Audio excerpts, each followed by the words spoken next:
ডিঙ্গি বা নৌকা দিয়ে আমরা পার হচ্ছি। আমাদের এখানে যাতায়াত অনেক সমস্যা, মানুষের বাড়ি ঘরের মধ্যে পানি ঢুকে গেছে, আমরা চলাচল করতে পারি না। আমাদের এখানে ত্রাণ সামগ্রী বলতে কিছুই নাই। আমাদের যদি সরকার যদি কোনোভাবে আমাদের হেল্প করতো, আমাদের এখানে ত্রাণ সামগ্রী বিতরণ করতো, তাহলে আমাদের চরের মানুষ ভালো মতো সুশৃঙ্খলভাবে চলতে পারতো এবং থাকতে পারতো। প্রতিটা পথে কি একই অবস্থা? প্রতিটা পথেই একই অবস্থা। আমরা কোনো সাইড দিয়ে যে সাইড দিয়ে যাই না কেন আমাদের পানি ডিঙ্গিয়ে যাইতে হয়। আর আমাদের রাস্তাঘাটের অবস্থা অনেক খারাপ। চলাচলের উপায়টা কি? চলাচলের উপায় বলতে গেলে আমাদের মাধ্যম এখন নৌকা ছাড়া আমরা মানে ছোটোখাটো হলে ছোটোখাটো জায়গা হলে আমরা ডিঙ্গি দিয়ে পারাপার হই।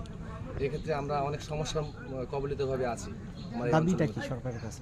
আমাদের সরকারের কাছে দাবি আমরা এই রাস্তাঘাট সংস্কার করা প্রথমত, আর দ্বিতীয়ত আমাদের যে এখন যে অবস্থা ত্রাণ শুকনা অবস্থায় যাতে আমাদের রাস্তাঘাট গালা শুকনা খাবারের প্রয়োজন। আমরা ত্রাণ হিসাবে আমাদের এখানে যদি শুকনা খাবার বিতরণ করতো তাহলে আমাদের এই অঞ্চলটা ভালো মতো চলতে পারতো। বা যত সমস্যা হোক না কেন মানুষের খাদ্য সামগ্রীটা আগে প্রয়োজন, এটার জন্য আমরা সরকারের কাছে আবেদন করতেছি।